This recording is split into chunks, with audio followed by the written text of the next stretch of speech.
everyone, this is Shivani Chawla and I am going to discuss some introductory part of economics, right? So, hello friends. जैसे कि हमने discuss किया था, हम economics के बारे में स्टडी करेंगे और इसका इंट्रोडक्टरी पार्ट स्टडी करेंगे. What is economics? Economics is a subject matter that deals with economic problems related to human life. What is human life and what are economic problems? Human life वो है जो हम जी रहे हैं. Economic word जो आपका basically concerned है, that is concerned with monetary aspect. So economics word जो आपका ऑरिजिनेट हुआ है वो आपका ग्रीक वर्ड ओकिनोमोनिया से ऑरिजिनेट हुआ है, जिसका क्या मतलब होता है? Managing the households. Very good. Now here we comes why we are in need to study economics.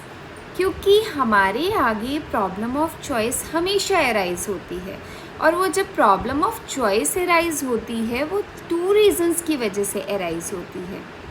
पहला रीज़न अर्न मीन्स हमारे क्या हैं? हमारे रिसोर्सेज मॉनेटरी हो सकते हैं, आपकी लैंड हो सकती है, आपकी बिल्डिंग हो सकती है, या आपके और भी रिसोर्सेज हो सकते हैं. वो हमारे पास लिमिटेड हैं, और जो हमारी इच्छा है, जो हमारे वांट्स हैं, वो हमारे बहुत ज़्यादा अनलिमिटेड हैं. Secondly, resources have alternative uses. जो आपके पास रिसोर्सेज है उसको आप कई तरह से इस्तेमाल कर सकते हो, कई यूजेस में ले सकते हो. इसको हम बहुत ही अच्छे ढंग से एक एग्जाम्पल के थ्रू समझेंगे. ओके, एक पर्सन है, उसके पास एक लैंड है. उस लैंड पे उसके पास कई ऑप्शंस हैं. लैंड उसका रिसोर्स है, मीन्स है. एक एकड़ लैंड है. उस लैंड को वो एग्रीकल्चर पर्पस के लिए भी यूज़ कर सकता है. उस लैंड पे वो बिल्डिंग भी बना सकता है. उस लैंड को वो फर्दर रेंट आउट भी कर सकता है. लैंड एक ही है. उसकी इच्छा है कि वो एग्रीकल्चर भी करे, उसकी इच्छा है कि वो एक बिल्डिंग कंस्ट्रक्ट करे, उसमें रहे, घर बनाए. उसकी ये भी इच्छा है कि वो रेंट आउट करके रेंटल इनकम अर्न करे. But the basic problem is that particular land, that resource is limited. तो उसको डिसाइड करना है कि वो उस रिसोर्स को किस तरह से यूज़ में लाएगा कि उसे मैक्सिमम सेटिस्फेक्शन अटेन हो. Got it? Very good. So इसी से आपका सेकंड कनेक्टेड है. Resources have alternative uses. Yes, of course they have alternative uses. You can use resources in various directions, as I have given you an example of land, building, right? इसको हम एक तरीके से और समझ सकते हैं कि वो लैंड है, उसको आप सिर्फ और सिर्फ एग्रीकल्चर में ही यूज़ करना चाहते हो, तो उसके लिए भी आपके पास एक से ज़्यादा ऑप्शन है. आप वीट लगा सकते हो, आप इंटरक्रॉपिंग कर सकते हो, आप कोई और क्रॉप वहाँ पर लगा सकते हो. अब ये आपको एनालाइज करना है कि वहाँ आप किस चीज़ की प्रोडक्शन करो कि आपको मैक्सिमम सेटिस्फेक्शन हो, आपको मैक्सिमम रिटर्न्स अटेन हो. Okay, so this is the most important aspect that you need to work on. Got it? Resources and wants. Now here the same thing is to be repeated. Limited scarce resources हम यहाँ use करेंगे to fulfill unlimited wants and needs. तो ये आपके resources limited हैं, आपकी wants और needs unlimited है. आप किस तरह से काम करोगे, अपने रिसोर्सेज को कैसे मैनेज करोगे कि आप अपनी इच्छाओं को पूरा कर सकें. बहुत अच्छा एग्जाम्पल मैं आपको देती हूँ. आप सब यंगस्टर्स हो, टीनेजर्स हो, पॉकेट मनी मिलती होगी ना.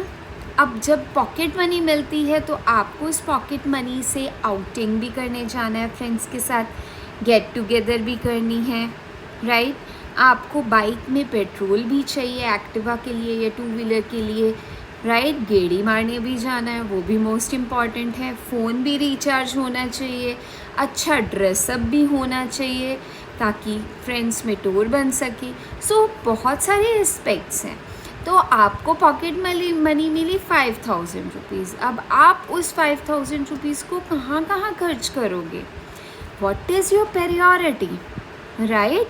तो इन लिमिटेड स्कार्स रिसोर्सेज से आप अपनी अनलिमिटेड इच्छाओं को, नीड्स को किस तरह से फुलफिल करोगे? That is the most important aspect.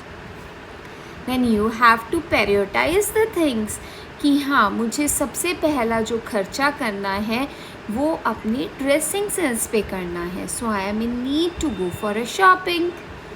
Then I have to make my phone recharge होना चाहिए। ओके, तो इसी तरह से आप अपनी चीज़ों को प्रायोरिटाइज कर सकते हो और उस बेसिस पर आप अपनी रिसोर्स को, अपनी इनकम को, अपनी पॉकेट मनी को स्पेंड कर सकते हो। गॉट इट बच्चा?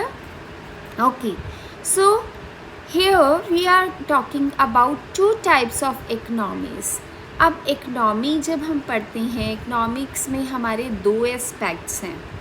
पहला है माइक्रो इकनॉमिक्स, दूसरा है मैक्रो इकनॉमिक्स।